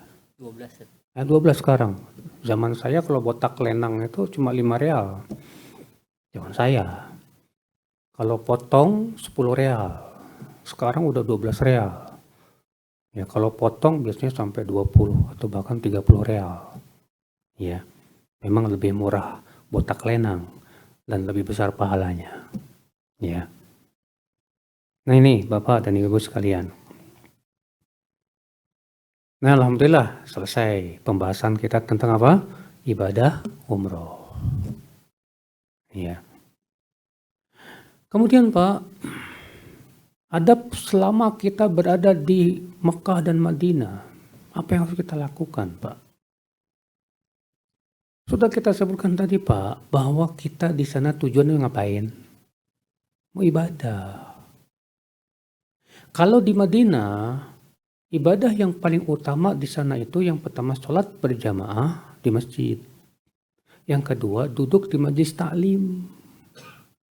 Karena kata Rasulullah, siapa yang datang ke masjidku ini untuk tujuan menuntut ilmu, maka pahalanya sama dengan jihad fisabilillah. Pahalanya sama dengan jihad fisabilillah. Nah, di sana ada tuh kajian bahasa Indonesia, Ustadz Ariful Bahri. Insya Allah Ustadznya nih nanti siang mengisi di sini Pak. Ya, kebetulan beliau sekarang lagi ada di Indonesia. Nanti siang beliau ada tabligh akbar di masjid. Ya. Nah Ustadz Ariful Bahri punya kursi itu di pintu berapa? 19. Ya. Jadi Pak, kalau pergi ke Masjid Nabawi, niatkan untuk menuntut ilmu. Kenapa? Karena kalau kita niatkan untuk menuntut ilmu, kata Rasulullah, ya kal mujahid fisabilillah. Itu pahalanya sama dengan berjihad di jalan Allah Subhanahu wa taala. Besar pahalanya, Pak. Ya. Saudara seiman. Dalam satu ayat yang lain, man roha ilal masjid au man ghada ilal masjid au roha la yuridu illa an yata'allama khairan au yu'allima khairan raja'a bi ajril hajj taman hajjatu. Siapa yang pergi ke masjid tujuan dia untuk menuntut ilmu atau mengajarkan ilmu, maka pulang dia membawa pahala sebesar pahala haji. Sempurna hajinya. Masya Allah. Hadis ini sahih Pak. Jadi Bapak pergi ke Masjid Nabawi, tujuan saya mau menuntut ilmu. Itu pulang dari Masjid Nabawi, Bapak bawa pahala sebesar pahala apa? Haji. Allahu Akbar. Luar biasa. Ya. Kemudian Pak, ketika di kota Madinah, dianjurkan kita untuk pergi ke Kuba. Pergi kemana Pak? Ke Kuba untuk sholat di Masjid Kuba sana Pak. Biasanya sih ada acara tower Pak. Apa pahalanya sholat di Masjid Kuba Pak? Kata Rasulullah SAW, sholat di Masjid Kuba itu sama dengan ta'dilu umroh. Pahalanya sama dengan umroh. Luar biasa kan? Iya. Sama dengan umroh. Bapak bisa ke sana ke Masjid Kuba pakai mobil bisa. Jalan kaki bisa. Sekarang alhamdulillah bahkan disediakan oleh pemerintah Saudi itu ya kayak mobil golf. Ya, mobil golf jalan kemana? Ke Kuba. Iya. Ustadz saya mau tiap hari ke Kuba boleh? Silakan. Walaupun sebetulnya sunnahnya ke Kuba itu seminggu sekali. Karena Rasulullah SAW demikian. Beliau seminggu sekali ke Kuba untuk sholat di sana. Saudaraku seiman rahimani wa rahimakumullah jami'an. Kemudian Bapak ya dianjurkan kita untuk ziarah kuburan Rasulullah SAW, Abu Bakar dan Umar. Nah, tapi ingat loh Pak, di kuburan ngapain? Bukan ngalap berkah, bukan. Di kuburan kita mendoakan Rasulullah, Abu Bakar dan Umar, mengucapkan salam. Kita ucapkan assalamu ala Rasulillah, assalamu ala Abi Bakar, assalamu ala Umar. Udah pergi. Dan tidak disunahkan berlama-lamaan di situ. Apa biasanya kalau berlama-lamaan di situ bakal diusir sama askar Pak. Suruh pergi, jalan. Nggak boleh berlama-lamaan. Ya. Nah, kebanyakan kesalahan itu Pak, banyak jemaah haji itu berbuat kesyirikan Pak di sana. Dengan cara apa? Megang besi-besinya dengan niat ngalap berkah. Besinya itu nggak ada keberkahan sama sekali Pak. Tidak boleh kita punya keyakinan sesuatu itu barokah kecuali dengan dalil, ingat. Dan tidak ada dalilnya sama sekali. Ya. Bahkan ada juga Pak yang nulis surat Pak. Nulis surat, ditulisin, "Hai Rasulullah, beri saya kedudukan. Hai Rasulullah, ya, beri saya kekayaan." Itu ada itu. Dimasukin tuh. Lung, ya, kan ada bolong-bolongnya ta.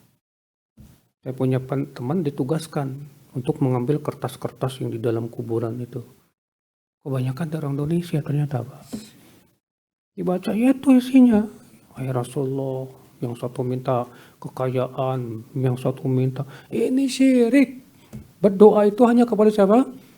Kepada Allah. Gak boleh kepada Rasulullah SAW. Gak boleh Bapak sekalian. Ya. Nah ini Bapak dan Ibu sekalian. Kemudian kalau Bapak mau ke raudhah silahkan. Tapi ingat ya, ke raudhah itu tidak wajib. Memang ada keutamaannya. Raudhah itu Pak disebut raudhah. Raudhah itu artinya taman. Kenapa disebut raudhah? Karena Rasulullah bersabda, antara mimbarku dengan rumah Aisyah ada taman dari taman-taman surga. Itu Masya Allah taman surga ada di situ Pak. Cuma ingat Pak, sholat di raudhah pahalanya sama dengan sholat di tempat lain dari Masjid Nabawi.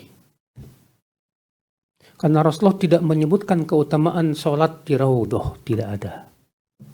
Rasulullah hanya menyebutkan sholat di masjidku ini sama dengan 1000 kali lipat sholat di masjid yang lain, tanpa memberikan kekhususan. Ya. Jadi ngapain dong di raudhah? Boleh sholat di situ. Berdoa di situ silahkan. Ya. Bapak dan Ibu sekalian.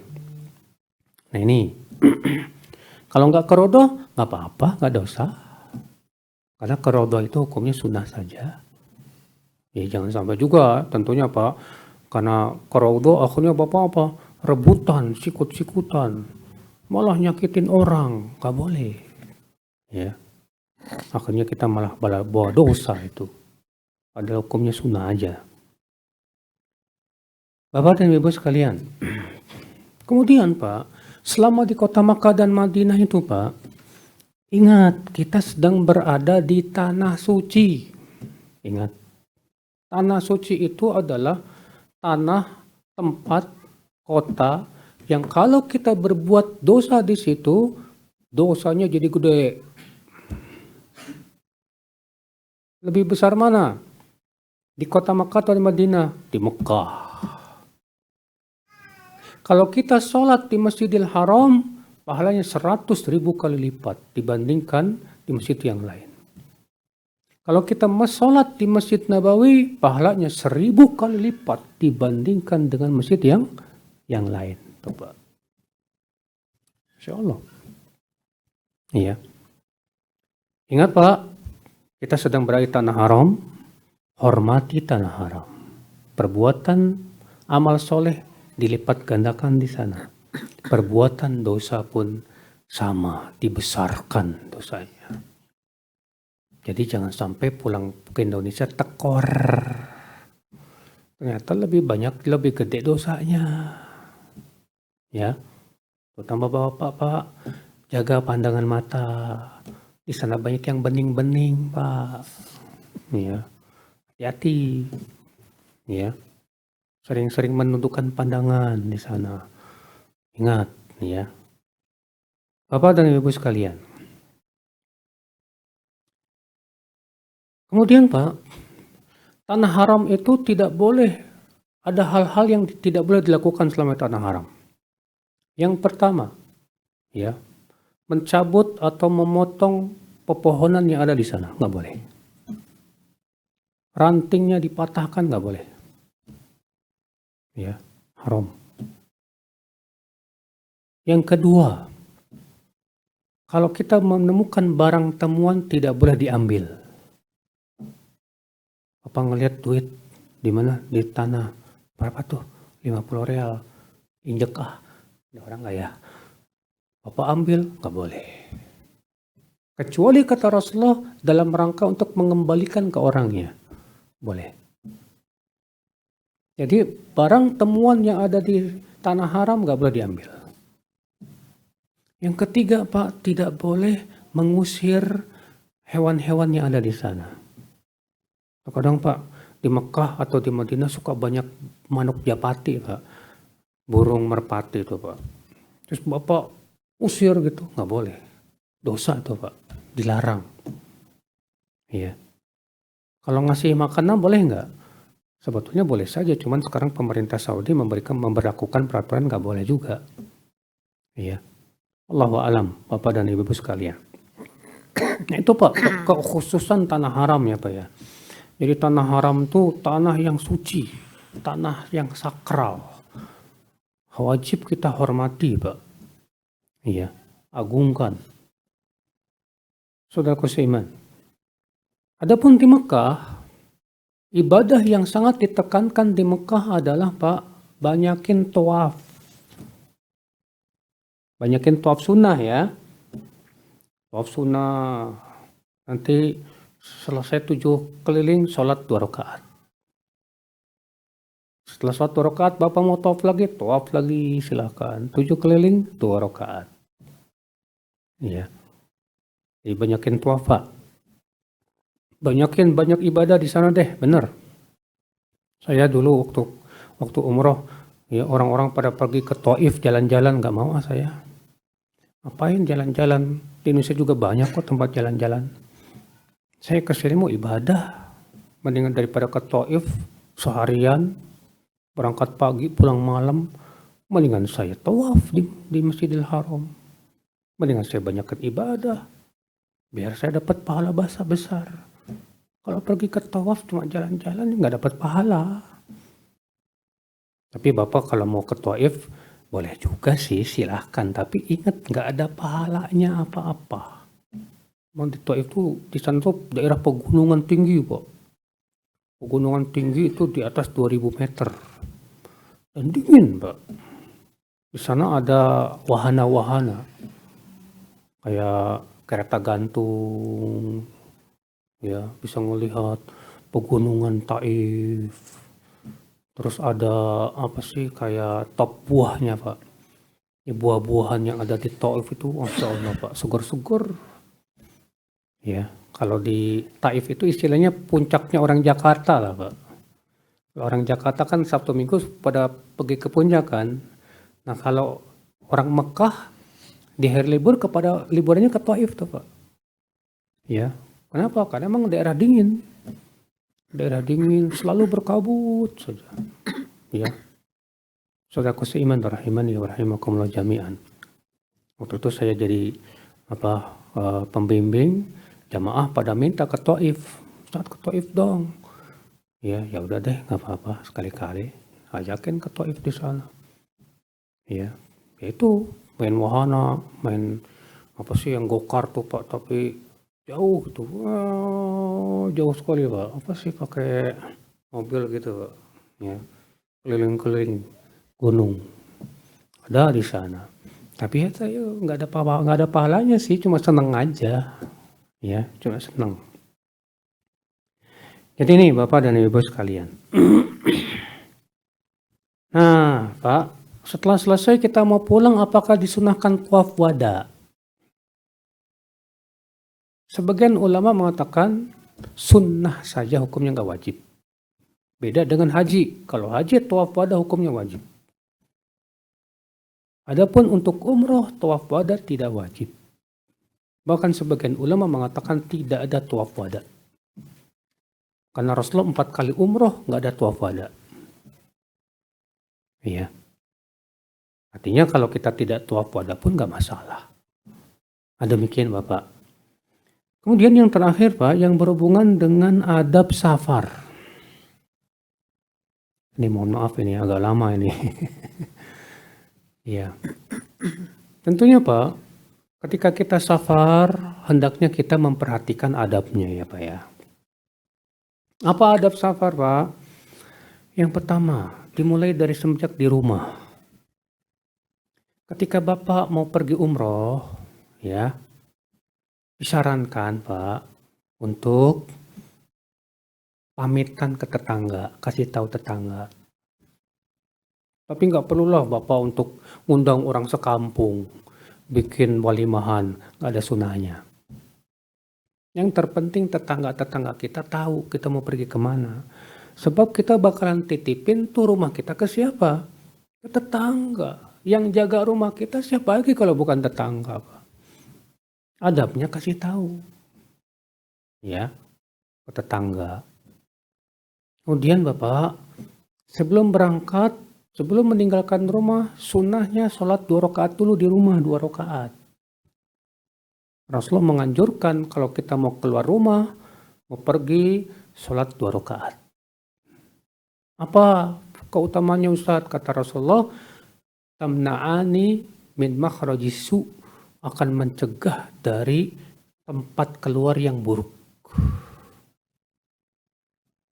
Setelah selesai, pas ketika pas Bapak keluar rumah, jangan lupa Pak baca Bismillahi tawakkaltu 'alallah la haula wala quwata illa billah. Apa keutamaannya Pak?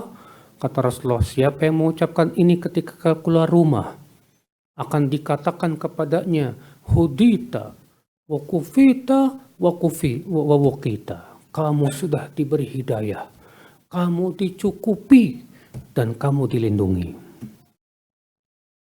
Dan setan-setan minggir dan berkata, bagaimana kita akan bisa menggoda orang yang dikatakan kepadanya, kamu dapat hidayah, kamu dicukupi, kamu dilindungi. Masya Allah.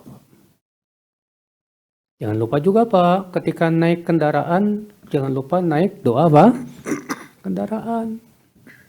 Apa naik pesawat nih? Pas masuk pesawat baca apa? Bismillah. Kemudian setelah Bapak duduk di atas pesawat ucapkan apa? Alhamdulillah. Subhanalladzi sakhkhara lana hadza wa ma kunna lahu muqrinin wa inna ila rabbina lamunqalibun. Alhamdulillah. Alhamdulillah. Alhamdulillah. Allahu akbar. Allahu akbar. Allahu akbar. Subhanaka rabbi dhalamtu nafsi faghfirli fa innahu la yaghfiru dzunuba illa ant. Lalu baca doa safar. Allahumma inni as'aluka fi safarina hadha albirra wat taqwa wa min al-amal ma tarda. Allahumma hawwin alaina safarana hadha wa twi anna bu'da. Allahumma anta sahibu fi safar wal khalifatu fil ahl. Allahumma inna na'udzubika min wa'tha'is safar wa ka'abatil manzar wa su'il munqalabi fil mali wal ahl. Ini doa bagus banget Pak. Isinya kebaikan semuanya dan minta perlindungan kepada Allah. Ya, supaya kita selamat Pak. Karena kita nggak tahu di perjalanan kita akan ada apa, kita nggak tahu. Mungkin pesawatnya pas di jalan kena angin topan. Mungkin misalnya, tapi dengan kita berdoa seperti itu Allah selamatkan. Penting banget Pak. Ya. Kemudian Pak, sholat ketika di perjalanan sunnahnya dikosor. Sunnahnya apa? Dikosor.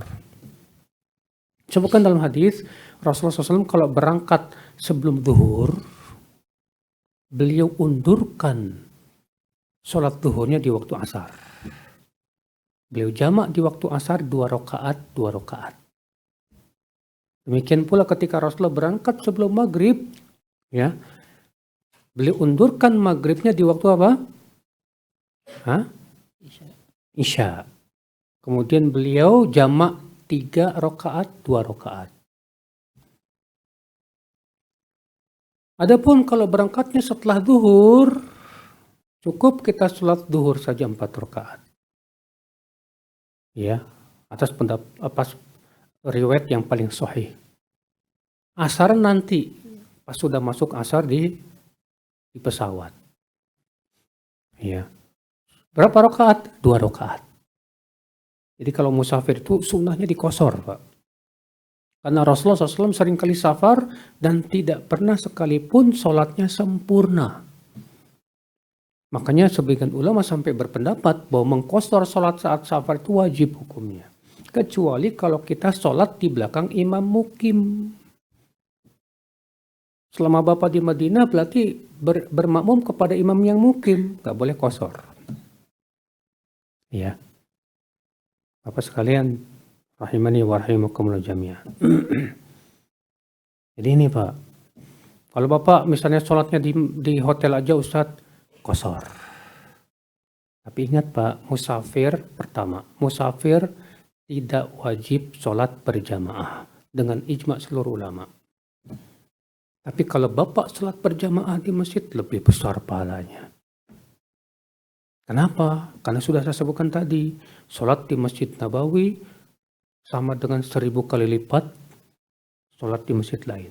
Sholat di Masjidil Haram sama dengan 100.000 kali lipat di masjid yang lain. Ya, Ustaz saya mau sholatnya di masjid yang ada di hotel, nggak boleh.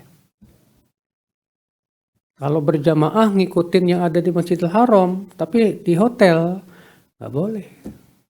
Kata para ulama, boleh di masjid hotel kalau sudah sangat penuh, sesak, tidak ada tempat lagi. Adapun kalau masih kosong, nggak boleh di masjid, di hotel. Harus ke masjid yang ada di situ. Ya, ya Ustadz, ya Allah, jangan mikir jauhnya, mikirin pahalanya. Perjalanan ke masjid itu, setiap langkahnya itu, Masya Allah, mengangkat 1 derajat, menggugurkan 1 dosa. Ya, itu yang kita pikirkan. Yang kita pikirkan tuh pahalanya. Jangan mikirin capeknya. Karena banyak orang udah belum apa-apa, udah mikirin capek. Akhirnya apa? Mundur. Ini kesalahan, Pak. Ya, saudaraku seiman, rahimani wa rahimakumullah jami'an. Nah ini Bapak dan Ibu sekalian. Jadi pesawat, selama di pesawat ingat Pak, selama masih bisa berdiri wajib berdiri. Kecuali kalau sudah tidak mungkin berdiri lagi, baru duduk. Ya. Karena kata Rasulullah SAW, "Sholli qa'iman." Sholatlah dalam keadaan berdiri. Fa illam tastati, kalau nggak mampu, apa? Duduk. Kalau nggak mampu juga, berbaring. Kalau mampu berdiri lalu duduk, nggak sah sholatnya.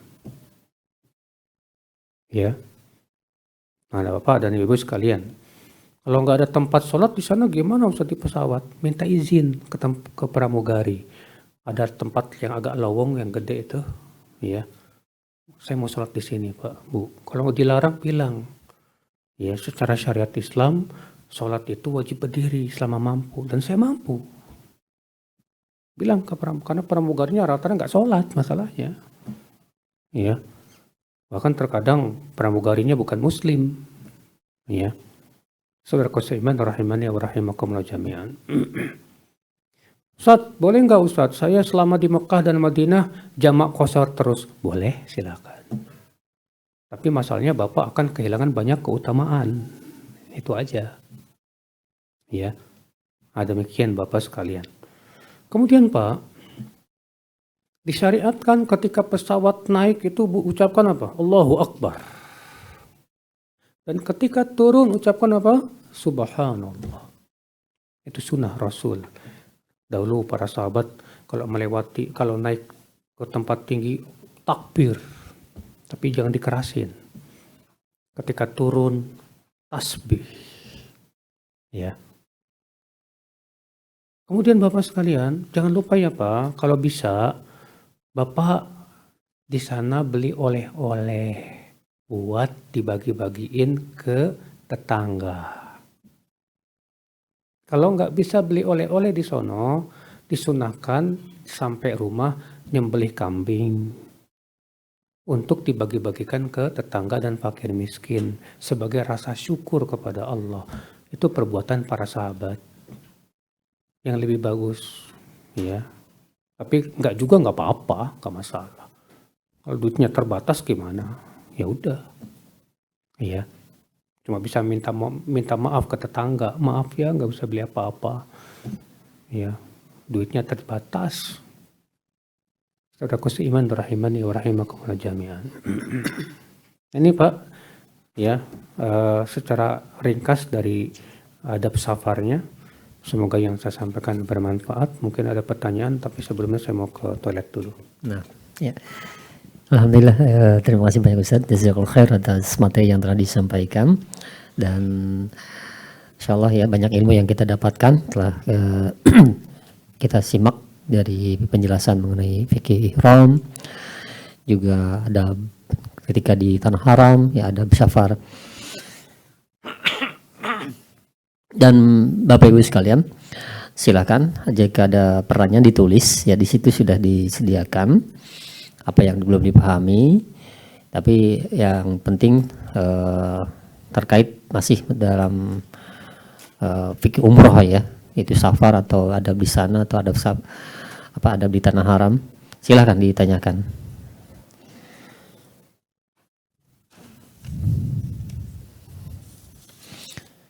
Kita pas ya untuk materi sampai jam 10 sesuai dengan rundown acara yang direncanakan.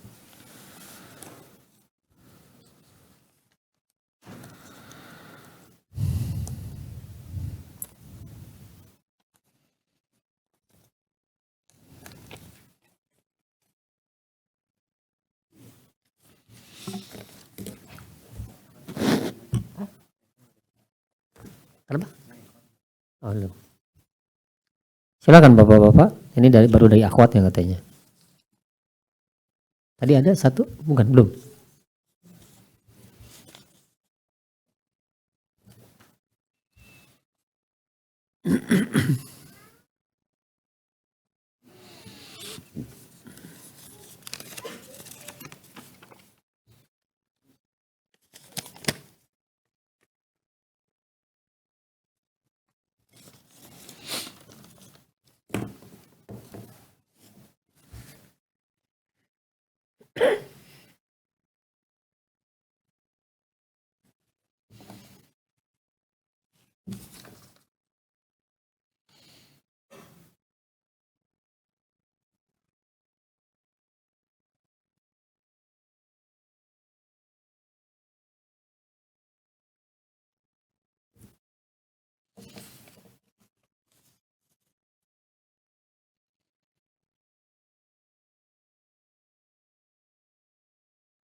Sudah semua nih pertanyaan ya.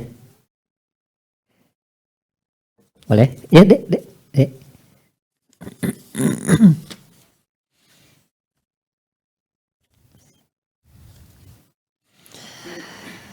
Ya, kita langsung mulai saja untuk sesi tanya jawab ya, langsung kami bacakan.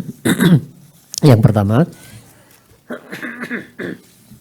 Assalamualaikum warahmatullahi wabarakatuh. Ya Ustaz, untuk sekarang ketika masuk ke Raudhah itu ada dua cara, yaitu dengan cara tasrih atau dengan nusuk Ustaz. Nah, untuk nusuk ini harus pakai aplikasi. Nah, saya lihat ada yang menjual dengan visa milik orang lain agar bisa masuk ke Raudhah, yang seharusnya masuk ke Raudhah itu hanya bisa satu kali saja. Nah, bagaimana jika kita melakukan hal itu Ustaz, untuk bisa masuk berkali-kali dengan membeli visa orang lain gitu? Tidak boleh, karena itu mengambil hak orang, dan mengambil hak orang itu haram. Ya, maka dari itu tidak diperkenankan jual beli hak orang itu.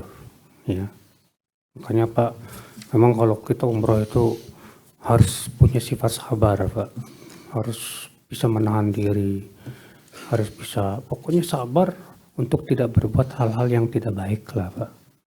Iya. Yang kedua ada pertanyaan, Ustadz, apakah untuk cadar wanita itu wajib dibuka dan apakah ada yang diperbolehkan untuk menutup wajah? Bagaimana caranya menutup wajah untuk akhwat? Ya. Kalau buat wanita bercadar, karena cadar tidak boleh dipakai saat umroh. Saat ihram itu termasuk larangan ihram adalah memakai cadar. Jadi wajib dibuka, namun diperbolehkan kata para ulama kain dari atas menjulur, ya, kain tipis dari atas yang menjulur menutupi wajah. Kalau dibutuhkan. Adapun kalau tidak dibutuhkan, wajib buka wajah. Ya, dibutuhkan maksudnya gimana? Ketika lewat laki-laki yang bukan mahram. Ya, maka diulurkan dari atas. Ya. Kalau nggak ada laki-laki, ya dinaikin lagi, harus dibuka. Ini khusus perempuan ya. Nah, kalau bapak mah nggak boleh pakai cadar. Nah, yang selanjutnya, ya Ustaz, jika sedang ihram ada rambut yang terjatuh atau rontok Ustaz, apakah terkena denda Ustaz? Kalau rontoknya tidak sengaja, ya nggak masalah. Itu kan di luar kemampuan kita. Ya. Allah berfirman, la yukallifullahu nafsan illa wus'aha. Allah tidak membebani jiwa kecuali sesuai dengan kemampuan. Ya. Demikian. Ya.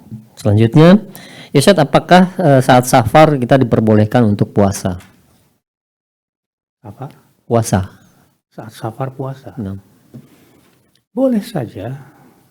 Namun ya, kalau dikhawatirkan itu membuat kita lemah, jangan. Boleh saat safar itu berpuasa. Memang terjadi khilaf di kalangan para ulama ketika safar itu yang lebih utama puasa atau enggak. Kalau puasa sunnah, Nabi tidak pernah puasa sunnah saat safar. Iya. Kenapa? Karena safar itu Pak membutuhkan kekuatan badan. Karena kata Rasulullah, as-safar qit'atun minal adab. Safar itu bagian dari siksaan. Maksudnya gimana? Karena ketika kita safar itu capek. Makanya saya anjurkan Pak, ketika Bapak umroh nanti, jangan pernah diet. Tinggalin dulu dietnya. Karena butuh tenaga Pak. Banyak yang terlalu saya mau lagi diet. Ya nggak apa-apa sih. Cuman banyak rata-rata maaf ya. Jamaah itu pulang ke Indonesia sakit. Bahkan di sana sudah sakit duluan. Karena terlalu pengen diet, pengen jaga makanan. Sementara ketika safar kita capek, lelah, butuh nutrisi banyak. Badan kita butuh nutrisi. Ya.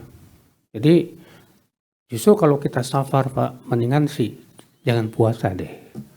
Kalau memang nggak mau sakit. Walaupun boleh silahkan. Ya. Ya itu kebanyakan yang terlalu fanatik dengan dietnya itu, misalnya nggak mau makan, makanya sedikit saja, ya rata-rata sakit, jatuh sakit akhirnya. Kenapa? Karena walaupun bagaimana safar itu capek Pak, sangat melelahkan, sementara badan kita sangat membutuhkan banyak nutrisi supaya kuat, segar. Ya.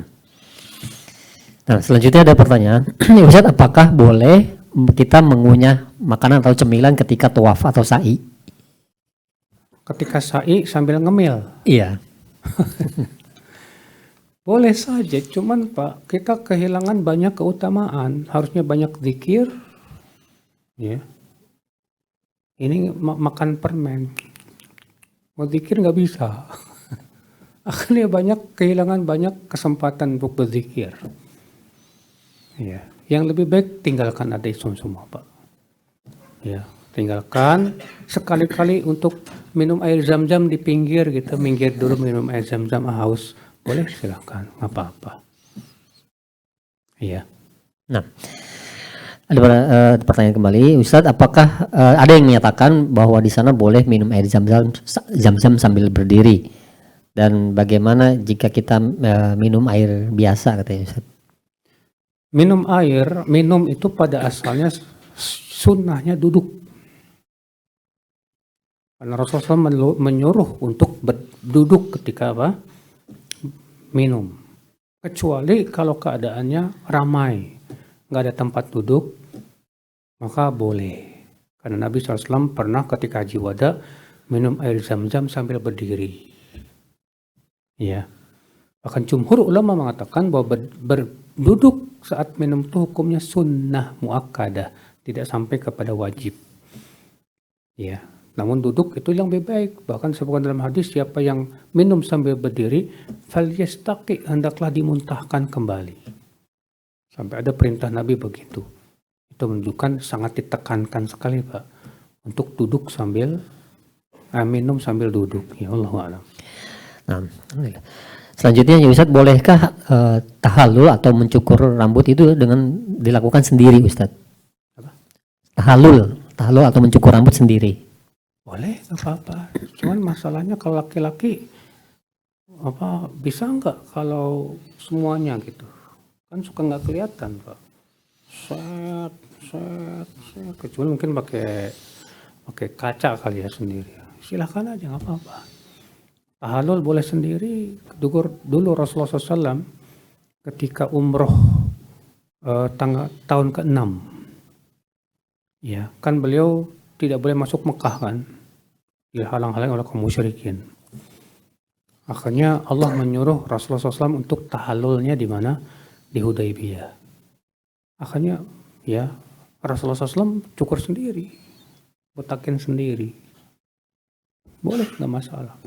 Nah, selanjutnya ya Ustadz, bila rumah di luar kota, maka sholat sebelum keluar rumah atau pas di Jakarta sebelum berangkat ke bandara. Apa? Jika di luar bila rumah di luar kota, maka sholat sebelum keluar rumah itu sebelum keluar rumah sholatnya, atau pas di Jakarta sebelum ke bandara. Sholat apa ini? Sholat sunnah sebelum safar mungkin. Sholat sunnah sebelum safar nggak ada, Pak. Nggak ada. Yang ada adalah sholat sunnah keluar rumah. Sholat sunnah keluar rumah ada. Oh, mungkin. Ya. Kalau sholat sunnah sebelum safar nggak ada. Adanya sholat sunnah sebelum keluar rumah. Ya, jadi Rasulullah menganjurkan kalau kita masuk ke rumah sholat 2 rakaat. Kalau kita keluar rumah juga sholat 2 rakaat. Ya, maksudnya untuk pergi safar ya. Ya. Nah, ada pertanyaan, ya Ustadz, apakah memang ada doa yang disyariatkan ketika kita meninggalkan kota Madinah? Ketika kita meninggalkan kota Madinah, saya tidak tahu adanya doa tertentu, Pak. Ya, tidak tahu doa tertentu ketika meninggalkan kota Madinah. Setahu saya nggak ada, tapi nanti saya coba cari lagi. Nah, ada pertanyaan, Ustadz, apabila tiba-tiba haid saat ibadah umroh, apa yang bisa dilakukan untuk melakukan ibadah umroh tersebut, Ustadz? Tadi sudah saya jelaskan waktu pembahasan masalah kalau ada wanita haid itu ada 3 opsi, ya kan? Yeah. Ingat nggak, ibu-ibu? Dengerin tak ada 3 opsi. Opsi yang pertama, berangkat ke Mekah tidak ada niat umroh. Kemudian setelah selesai haid, keluar dari Mekah ke Tanim, baru umroh. Yang kedua, solusi kedua yaitu berniat umroh dari mikot sampai ke Mekah gak ngapa-ngapain, nungguin selesai dulu, dan masih berlaku padanya keharaman ihram.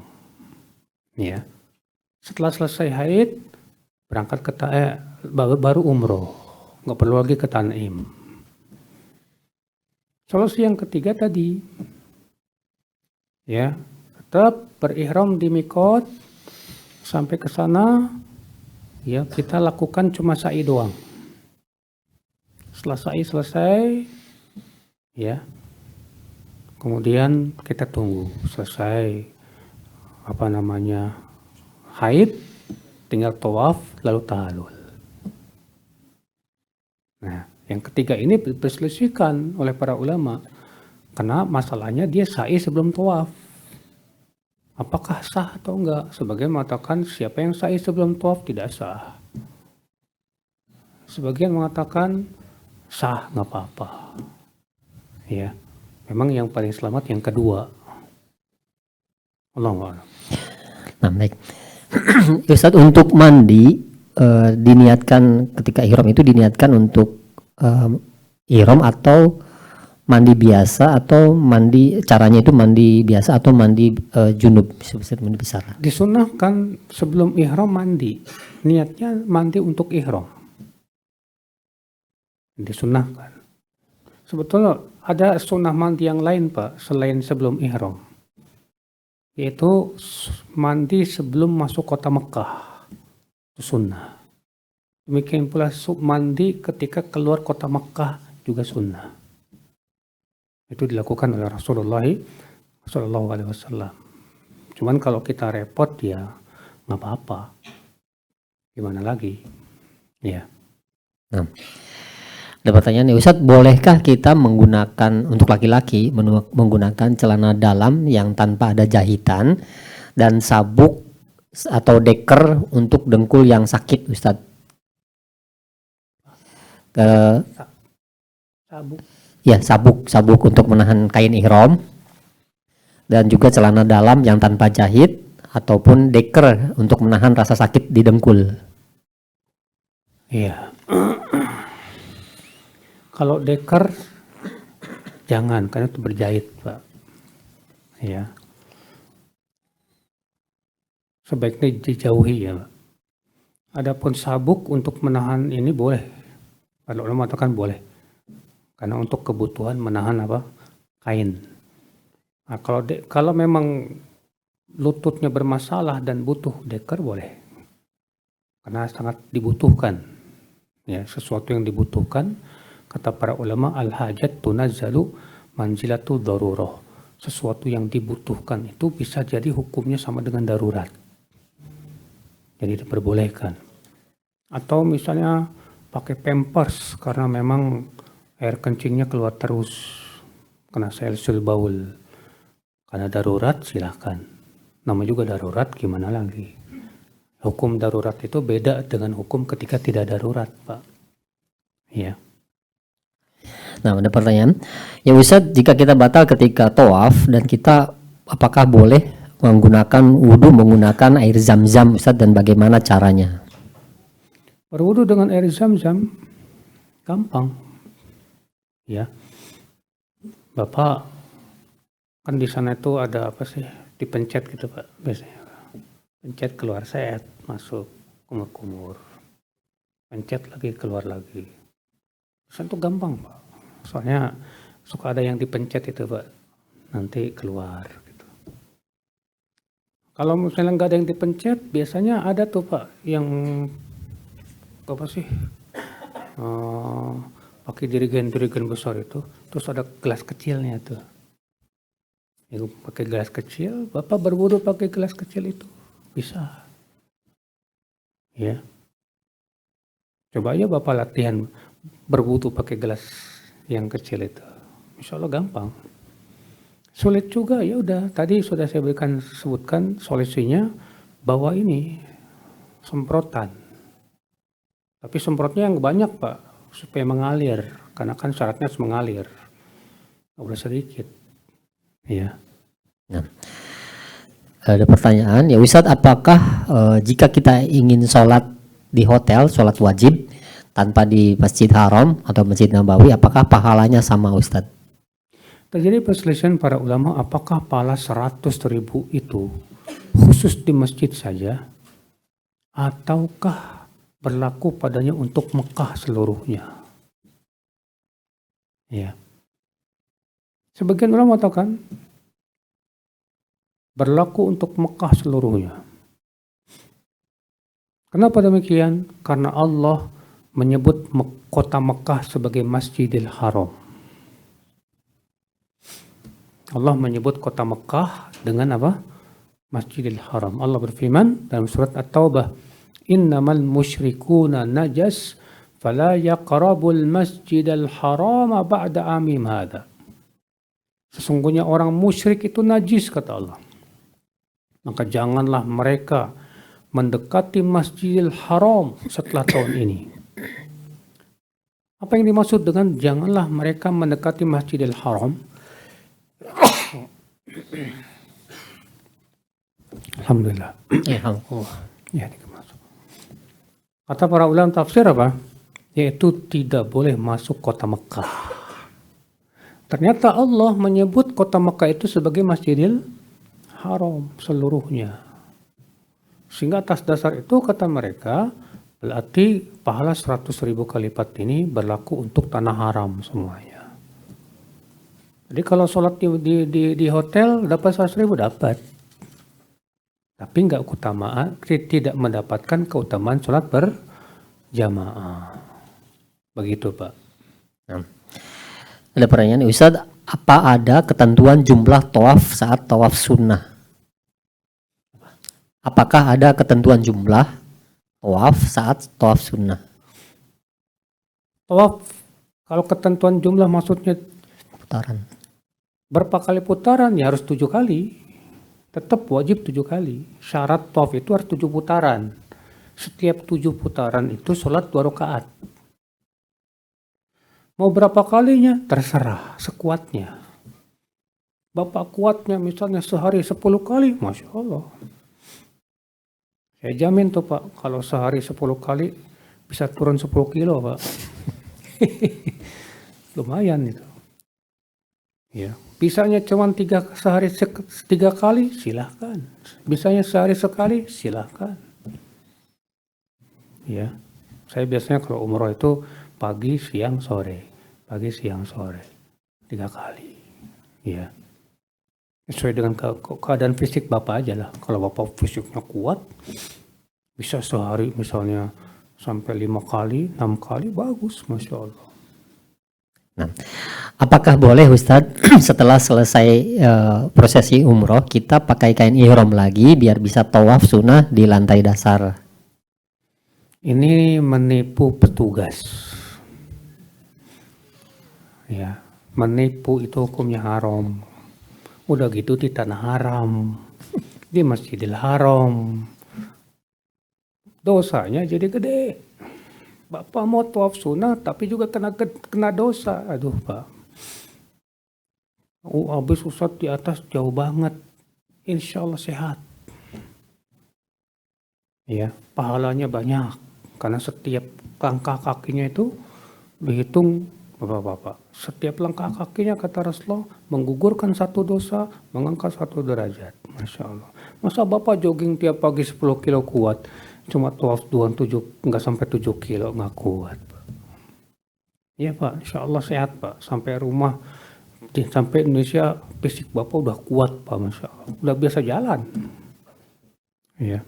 Orang-orang tua kita dulu sebelum ada mobil Pak, itu jalan kaki Pak. Iya. Kemana jalan kaki, Masya Allah. Makanya fisiknya mereka kuat-kuat. Kenapa? Terbiasa jalan kaki, terbiasa gerak. Ya. Nah, ada pertanyaan, ya Ustadz, apakah ada keutamaan di Hijr Ismail, Ustadz? Hijr Ismail itu termasuk Ka'bah. Kalau kita mau sholat di Ka'bah, di dalam Ka'bah masuk aja ke Hijr Ismail. Tapi ingat Pak, sholat di dalam Ka'bah hanya untuk sholat sunnah, tidak boleh sholat wajib. Adapun sholat wajib harus di luar Ka'bah atas pendapat yang paling kuat, wallahu a'lam.